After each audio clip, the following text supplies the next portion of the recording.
Hello, मैं एक बार फिर से आ गई हूँ बिग बॉस के एक और एपिसोड का रिव्यू लेकर। तो चलिए शुरू करते हैं कि कल के एपिसोड में क्या था खास। मैं ही हूँ श्वेता और आप देख रहे हैं वाली रिव्यू। तो कल के एपिसोड में मालती पूरा छाई हुई थी। मालती वर्सेस फरहाना, मालती वर्सेस तान्या मित्तल और मालती मालती और सिर्फ मालती ही थी। कल फरहाना जो है मालती के पीछे पड़ गई कि तुम्हें मेरी और नेहल की दोस्ती क्यों फेक लगती है। देखा जाए तो कहीं ना कहीं फरहाना जो है अपनी दोस्ती अब नेहल से ख़त्म करना चाहती है। ये चीज़ उसने परसों के एपिसोड में जाहिर भी कर दी थी कि मुझे बस एक चीज़ मिले, मैं अब इससे अपनी दोस्ती तोड़ना चाहती हूँ।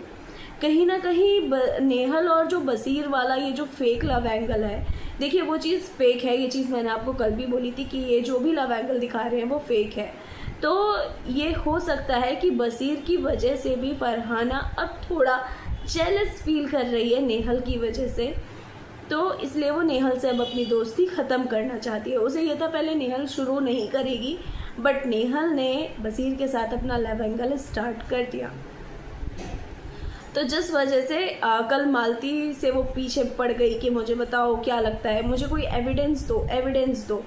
तो एविडेंस वो मांगती हुई नज़र आई कि तुम्हें मेरी और नेहल की दोस्ती क्यों फेक लगती है, जिसमें उसने बोला भी और उसने ये चीज़ भी बोली कि तुम पहले बसीर के साथ थी, बसीर के साथ तुम्हारी दाल नहीं गली तो तुम फिर प्रणीत के पास आ गई। पहले प्रणीत को तुमने साइड कर दिया था, जो कि बात कहीं ना कहीं सही भी है। उसने पहले प्रणीत से बात बंद कर दी थी, फिर उसके बाद वो बसीर से उनका लव एंगल स्टार्ट हुआ था धीरे धीरे।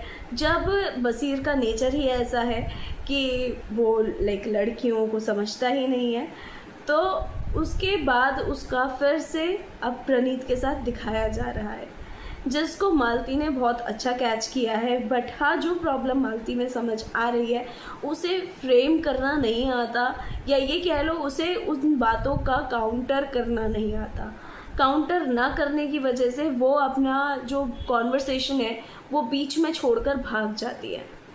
तो वो काउंटर करना इसे सीखना पड़ेगा। अगर नहीं सीखती है तो ये सबसे ज़्यादा वीक कंटेस्टेंट नज़र आएगी।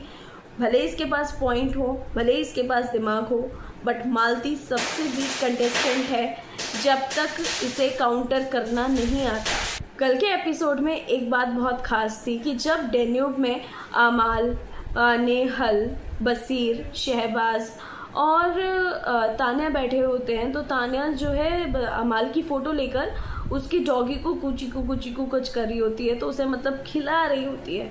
तो बसीर कहता है एल्विश को खिला रही है क्या, सॉरी एल्विश को बुला रही है क्या। एक बात बताओ, जब एल्विश शो का ना तो कंटेस्टेंट है और ना ही एल्विश शो में है, ना होस्ट है, मतलब कुछ लेना देना ही नहीं है उसका, तो फिर तुम क्यों ऐसे बोल रहे हो उसके बारे में। और ये शायद चीज़ तुम भूल गए हो कि उसके बाहर फॉलोअर्स कितने हैं, उसके जो वीडियोस हैं उस पर जितने लाइक आते हैं ना, उतना तुम्हें सोचना भी मुश्किल है। तो बसीर ने ऐसी चीज़ बोली है।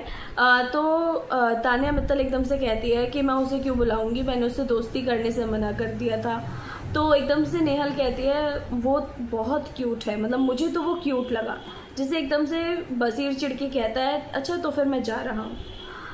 एक चीज़ बताओ, जब तुम्हारा उससे कोई मतलब ही नहीं है तो उसको शो के बीच में क्यों घसीट के ला रहे हो। ये चीज़ अभी भी हुई थी और अभी आप फिर से वही चीज़ कर रहे हो। जब एल्विश शो में आया था, जब उसे बुलाया गया था एज अ को होस्ट, तो उसमें मतलब उसने बोला था कि बसीर भाई कितना बढ़िया गेम खेल रहे हो।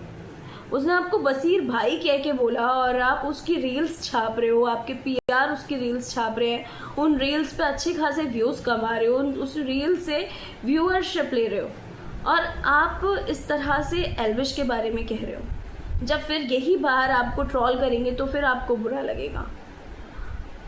तो वहाँ भी एल्विश वाला मुद्दा मुझे सबसे ज़्यादा गलत लगा कि जब कोई शो का नहीं है, ऐसे ही आप शो के होस्ट को कभी भी घसीट के ले आते हो। अब तो सलमान भाई आ जाएं वो खाना खिलाएंगे, अब तो सलमान आ जाए खाना खिलाएंगे, तो ये क्या है।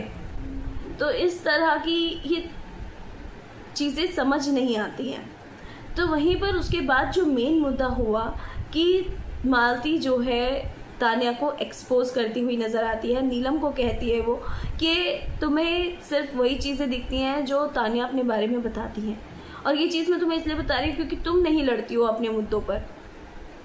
तो उसने कहीं ना कहीं नीलम को फिर से आगाह करने की कोशिश की है, बट नीलम का मुझे नहीं लगता कि अब उसने कुछ सोच रखा है। वो तो अब कहती है तान्या मित्तल को, तुम फेंको जितनी फेंकनी है, जितनी फेंकना चाहती हो उतनी फेंको, अब बल्कि इतनी फेंको कि कोई पकड़ ही ना पाए। तो इस तरह की चीज़ें कल हुई। फिर उसके बाद ज़्यादातर लोग जो थे घर में सुनना नहीं चाहते थे, वो पॉइंट को समझ ही नहीं रहे थे कि पॉइंट है क्या। जैसे मैं कहूँगी अभिषेक ने बहुत अच्छे से पकड़ा कि अभिषेक उसकी बात को समझा कि वो जैसे तुम लोगों के सामने सती सावित्री बनती है वैसा नहीं है, ये ऐसी सती सावित्री नहीं है जिसको तुम सोच रहे हो। तो ये चीज़ अभिषेक ने बहुत अच्छे से समझी है, जिसमें कि सारे घर वाले मालती के ऊपर ही आके चढ़ गए कि तुम उसके कपड़ों के ऊपर, तुम उसके बिजनेस के ऊपर कैसे बोल सकती हो, जबकि वो ये नहीं कहना चाहती कि बाहर वो ये क्या क्या कर रही है, क्या क्या नहीं कर रही है, तुम ऐसा क्यों कर सकती हो। वो सिर्फ इतना कह रही है कि शो में तुम सती सावित्री बन रही हो, शो में तुम अपने आप को ऐसा दिखा रही हो कि मैं तो शॉर्ट ड्रेसेस नहीं पहनती हूँ, शॉर्ट ड्रेसेस पहन के मैं यहाँ तक नहीं पहुँची हूँ, मैं सिर्फ साड़ी पहन के यहाँ तक पहुँची हूँ। और उसके बाद तुम बाहर ऐसी चीज़ें भी कर रही हो। अगर तुम बाहर कर चुकी हो तो तुम्हें शो में आके ये चीज़ नहीं बोलनी चाहिए थी कि मैं शॉर्ट ड्रेसेस पहन के यहाँ तक नहीं पहुँची, मैं सिर्फ साड़ी और साड़ी ही पहनती हूँ, जबकि आप शॉर्ट ड्रेसेस भी पहनते हो।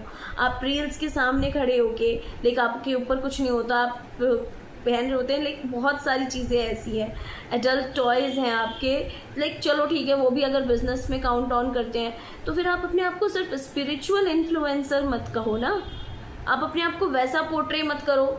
और उसके बाद जब घर वाले आपको कह रहे हैं कि आप काउंटर करो, वहाँ उसके नेहल जाके देखना मेरे बारे में बात कर रही है, शहबाज भाई जाकर सुनियो मेरे बारे में क्या बात कर रही है, कि जिससे लोग आपके लिए लड़े और आपको खुद के लिए बोलना ना पड़े। ये तान्या मित्तल की स्टार्टिंग से ही स्ट्रैटेजी रही है, वो ब्रेन वॉश करने में और इस तरह की स्ट्रैटेजी कि मुझे खुद कुछ ना बोलना पड़े, सामने वाला मेरा काम करके आराम से निकल आए।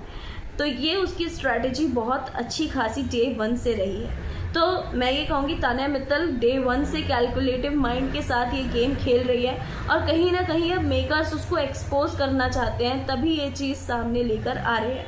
वरना घर के अंदर बाहर की चीज़ें को डिस्कस करना अलाउ नहीं है। जिस तरह से मालती बेझिझक डिस्कस कर रही है, तो हो सकता है मेकर्स की तरफ से उसे कोई शह मिली है, या ये कहा गया है कि आप घर वालों के सामने अब इसको एक्सपोज करो कि घर वाले अब इसको क्या करते हैं। बट एज यूजुअल वो घर में सबके सामने सती सावित्री, मैं तो नहीं बोलूँगी, वो मेरी लड़ाई डिजर्व नहीं करती। वैसे देखा जाए तो वो आपके सामने ही बोल रही थी, जब उसने नीलम को बोला था कि तान्या मित्तल तुम्हें जैसा दिखाती है वो वैसी है नहीं, तब तुमने क्यों कुछ नहीं बोला जब वो तुम्हारे सामने बोल रही थी। इट मीन्स वो सारी बातें सच कह रही है और तुम उसकी सारी बातों को मान भी रहे हो, बट तुम उसको सामने से जाके लड़ाई नहीं करना चाहते, because you don't have the answer. आपके पास आंसर है ही नहीं, इसीलिए आप ऐसा कर रहे हो। तो कल के एपिसोड में यही था खास। इसके बाद अल्ताफ राजा आए थे, उनके सॉन्ग्स थे, उनके सॉन्ग्स पे सभी ने मस्ती की, तो दिवाली वाला फील था पूरा, क्योंकि दिवाली थी, तो इसीलिए कल का एपिसोड ऐसा रहा। तो मैं आपसे एक ही बात पूछना चाहूँगी कि तान्या वर्सेस मालती, आप तान्या के बारे में क्या कहना चाहेंगे? क्या आपको लगता है कि तान्या वाकई में ही गलत है, मालती उसको सही एक्सपोज नहीं कर पा रही है या कर पा रही है, या आने वाले टाइम में तान्या का फ्यूचर कैसा होगा बिग बॉस हाउस में? कमेंट करके ज़रूर बताइएगा।